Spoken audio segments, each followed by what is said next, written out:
Today, let's explore the topic of smoke divination.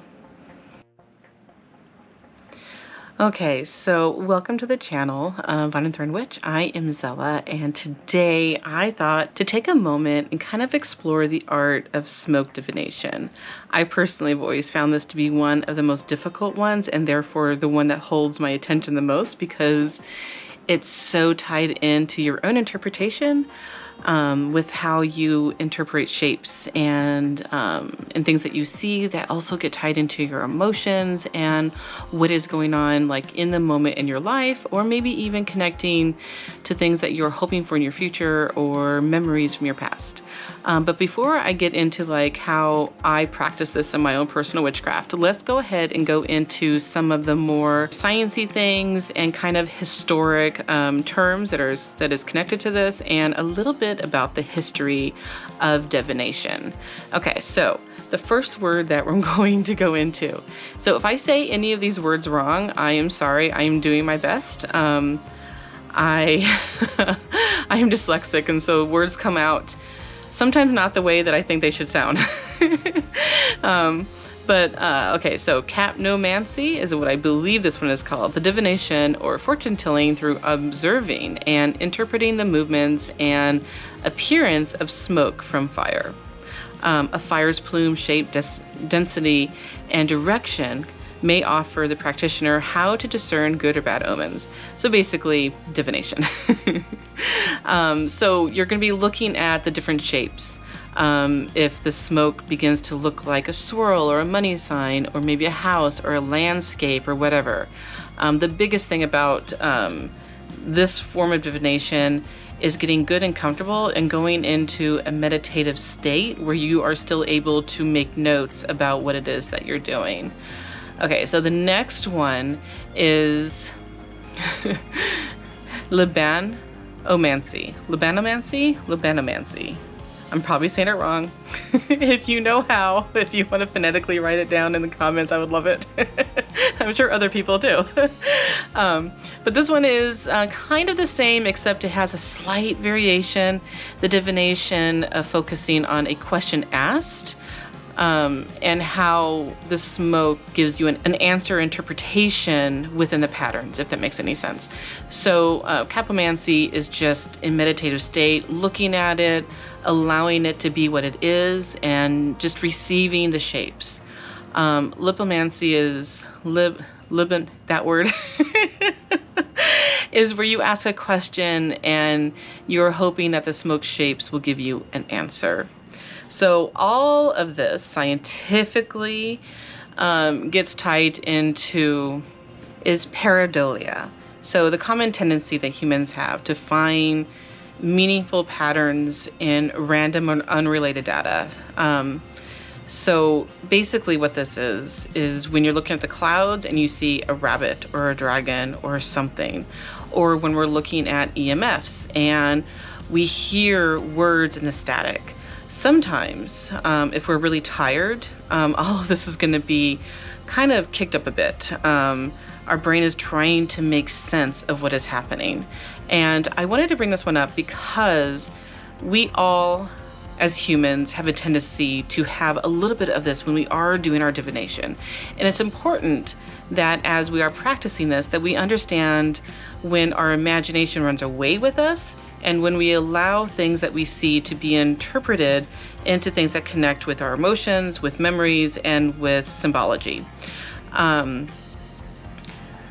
So I also wanted to state that when we are working with seeing symbols and seeing things like this, or hearing sounds out of static noise, that to maintain a healthy mental state, it should never tell you to do something. It should never give you suggestions. It should never be something that is like fortune telling in the way of this is what will happen, or this is what you must do. The art of divination will never work that way, in my personal opinion. It is always a suggestion or a space to come into an awareness of what is going on in your life at the moment to help you understand certain scenarios. So say you have choices coming before you, A, B, and C. And as you are doing the divination, inside you, you already know that one of those, A, B, and C, is the choice that you want to make, but you're feeling really insecure about it. And so the best thing to do is when you're doing divination is to allow yourself to feel how you feel about those three choices. And that is going to play out in the way that you see the shapes, the way that the chaos of the smoke makes sense to you. That's generally the way most divination works. It's never, ever, ever cut and dry. This is exactly the way it is, because our futures are not permanent like that. The choices that we make every day change the projection of our future, the steps that we're taking. Your future is fluid. It is not solid. And so having that awareness going into divination, especially with smoke, is a really healthy way to begin. Of course, this is my interpretation. This is the way that I personally practice. There's a million ways to do divination, witchcraft, all of the different things that I love talking about. And it's important that you find your own groove, that you find what works for you. And my only suggestion is that we stay mentally healthy as we do it. Okay, so the incense that I'm using today is the Witch Casket Protection Incense. A magical blend of violet patchouli and sandalwood. So any incense is okay, of course. I just right now have a beautiful selection from the Witch Casket monthly subscription that I subscribe to, and I thought today would be a good day to use this scent. So patchouli, of course, is kind of a neutral scent. It helps you with anything that you are seeking. So magically, you can use it for protection. You can use it for finance. You can use it for self-love, for cleansings. Patchouli is really just an all-around. It's kind of like the quartz stone of herbs. And then sandalwood, I think most of us know, is a really protective stone. So I thought this blend today would be great. Okay, so for fun, I thought I would give a little bit of backstory.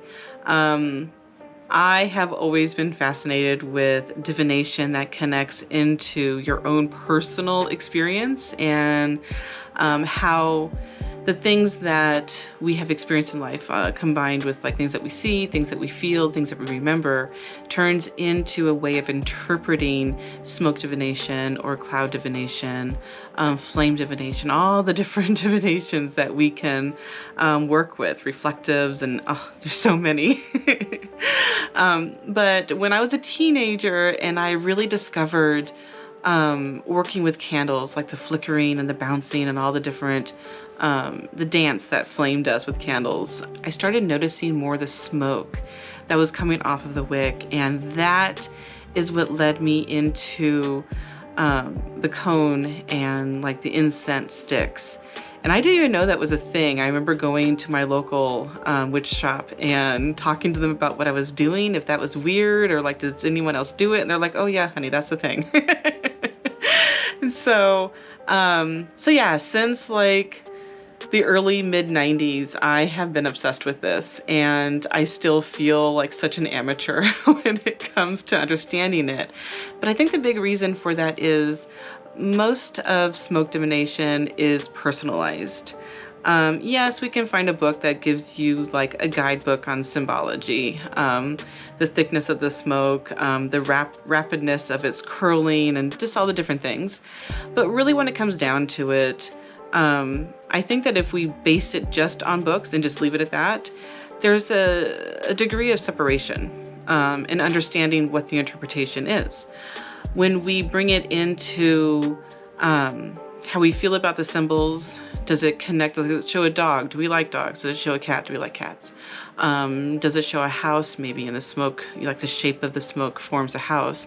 Is it are we right now pursuing buying a house or moving or something like this? So it connects into what we're feeling. And then other things can tap into our memories, tap into some really deep emotional thing if we're doing any shadow work, or if we're just doing divination on a daily basis like I do, and kind of just figuring out what is the energy of the day and seeing if that connects with the planetary guides and all the different things that we can use as tools in our life, in our daily life.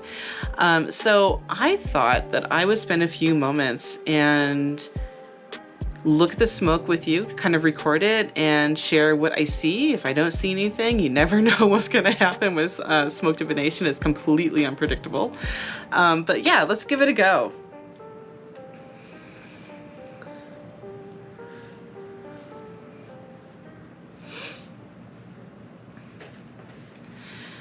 Okay, so mostly what I am looking at, and I might go back and edit this video and point out or pause if I see anything that's a particular sight that I see.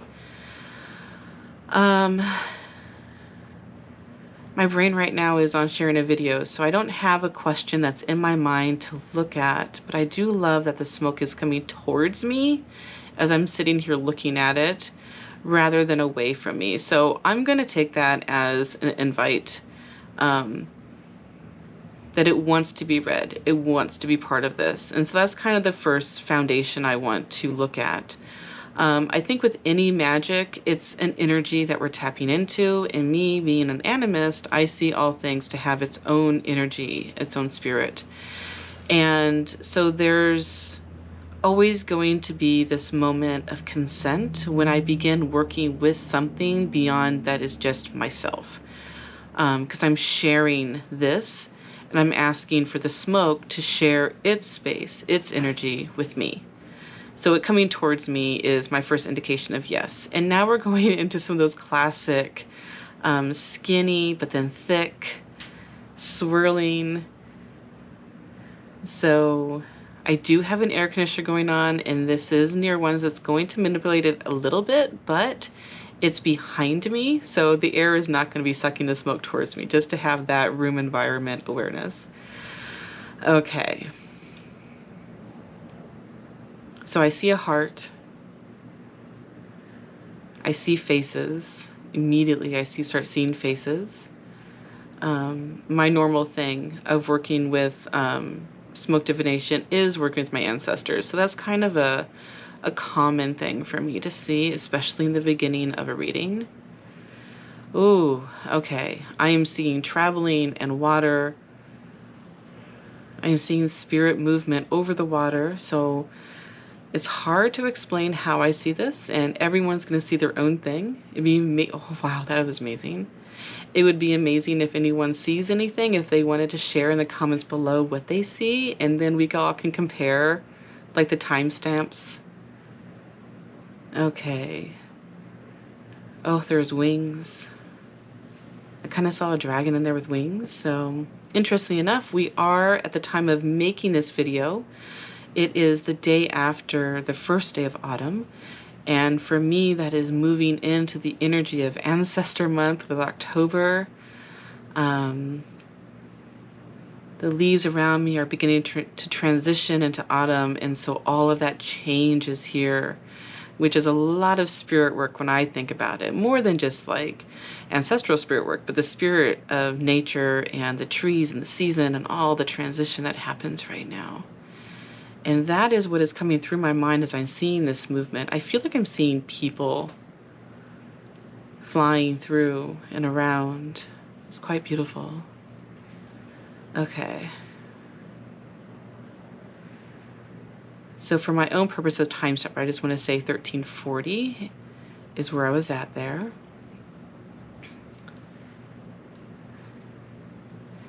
Okay, so I'm seeing circles and rings, and now the smoke is pausing with me. Almost like an invite to come into the meditation, of which I'm avoiding because I'm talking through this one and recording it. But it's forming a space. As you can see, the way it's gathering and creating a misty-like atmosphere around me. To me, that is magical moment of creating space and place for the work that is to hand, which means that after I'm done making this video, I'm going to do this again and sit with the divination. Okay.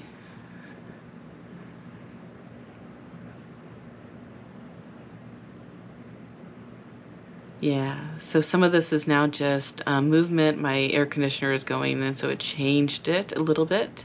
And taking that in account is important to do. Oh, okay, I saw scrolls and eyes in there. So wisdom. Autumn is always a big time for me going into learning new things. Winter, of course, at that time of self-reflection, growth, and learning. That can then be applied to your life in the spring and summer. At least that's the cycle that I tend to go into. Again, I just saw a dragon moving in there. Yeah. So dragon and snake energy is a huge component to my practice. Ancient earth energies and that way of connecting with the seasons through understanding or through connecting to ancient ways of doing things, I guess. I'm sorry, I keep forgetting that I'm talking as I'm looking at this. Okay, yeah, I just keep seeing dragons.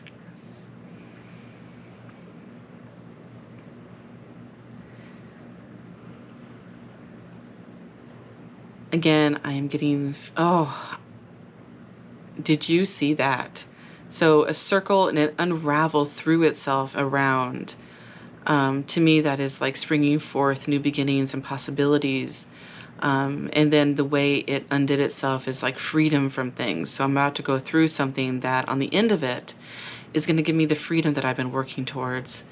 And I'm surrounding myself with all of the work that I've been doing towards that freedom. Excuse that car that just went by. Yeah, and now the smoke to see. The one thing that I've always noticed with divination is when you get something that really clues you into something that you're feeling, there always seems to be a pause in the smoke. It's like giving you a moment to comprehend what it is that you just felt, what you just interpreted. So it doesn't just become a blurred mess in between everything. It's almost like in my own experience, it gives you moments to journal or to take notes as you're going. And you can see now it's starting to pick up again. So, all right, so now we have a split. So that means it's more than just of me. So family, friends, relationships, co-workers, anything can come when it begins to split like that. It's not splitting into individual ones, so I'm going to say that it's close to my inner circle.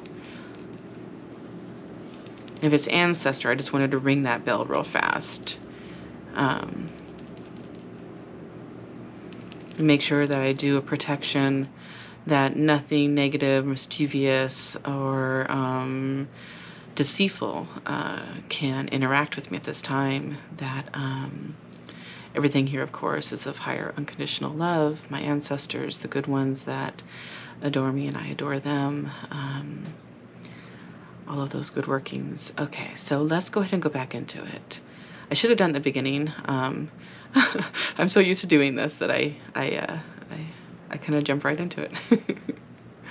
Okay, so now it has split into two separate things, and now it is smoother. It's almost like I slowed down time.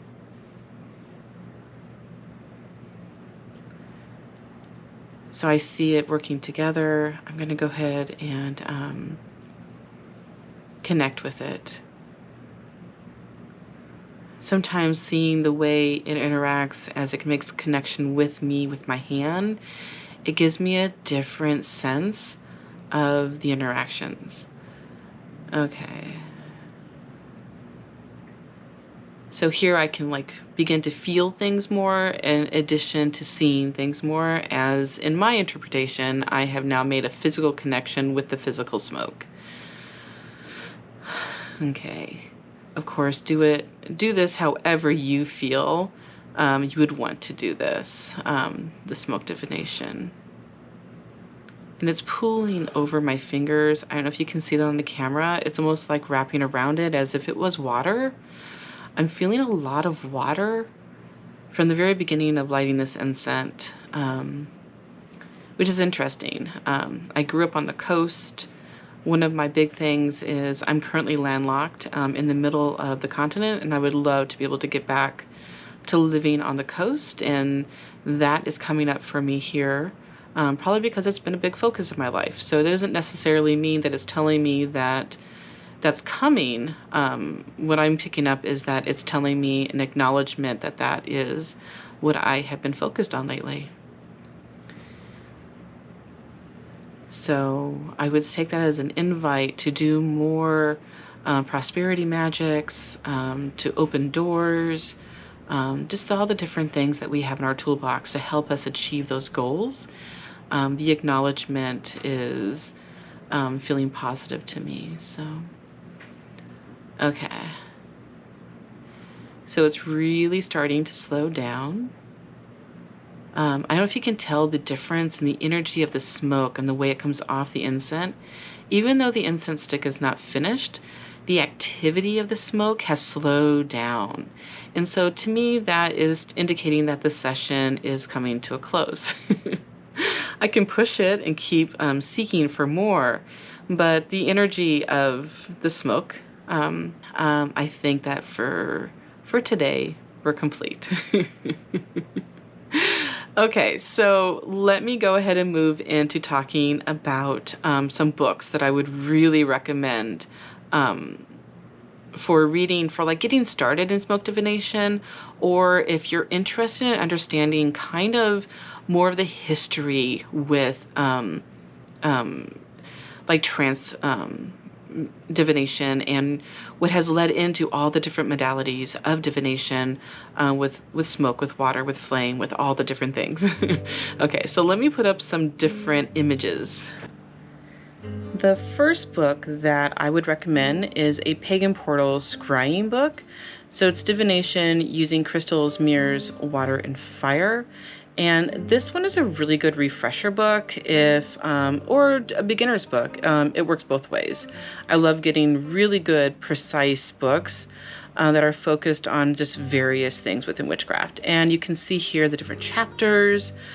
Chapter 6 is Scrying with fire and smoke specifically. And so you get about 5 pages there, but you can see all the different things that this one has. It's short, it's sweet, it's to the point, and I love that. It doesn't kind of bog you down with, this is the way it must be done. So, yep, so I only got this one for $13, and I will have this one down in the description below if you're interested in this. But yeah, so really good one. The other one that I just finished, and I'm probably going to read it again, is Lifting the Veil by Janet. I'm going to say her name right. Is it Farah? I always, you know how you read it in your head, you know, but then you say it out loud and you're like, that's not what it sounds like, is it? So this is the Witch's Guide to Trance-Prophesy, drawing down the moon and magics.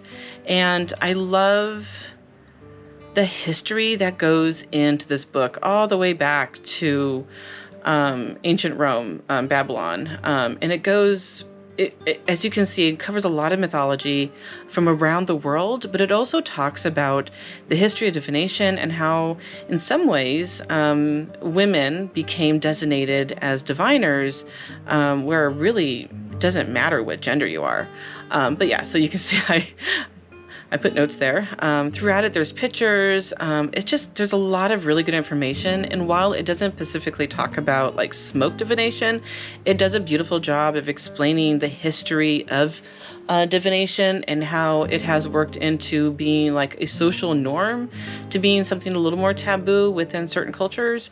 I love this, this piece about sharing energy. It's pretty awesome. But yeah, so it takes you through the history of divination and scrying and like trance meditation and such. This one was $22 for me. Again, I will put this one down in the description below. It's just a really sweet read. It took me about a month to read this one. I usually read books like in a week, and this one took me a while because I had to keep putting it down and go and research things and go back to it. So yeah. So the one thing that I would say in close is when it comes to any kind of divination, that you stay playful with it. Remain curious. Let it kind of become very personal and uniquely focused on what it is in your life. Don't let anything like bog you down with rules or anything. Other than what I would suggest is doing like protections before and after your session. I was probably kind of a bad example as a witch. That I kind of did it in the middle. But I do protections for my home and family and self every single morning and every single night. So it was kind of in the moment, like it was like the last thing I thought of to do it specifically for this session, but I should have, if nothing else, for the sake of the video. Anyways, but yeah, so let divination be like whatever it is for you. As I said, be playful, stay curious with it, be in that wonderment of what it could be, because it really helps us understand kind of our own mind, our own emotions, and how we connect with things, how we interpret things. And it really is a window like into your heart, into your mind. And that's the part of divination that I find to be the most beautiful thing. And it's kind of the key of understanding your practice and understanding yourself. So yeah. Okay. So thanks for spending a few moments of your day with me. And as always, hopefully you're having a beautiful day or night wherever you are, and happy witching.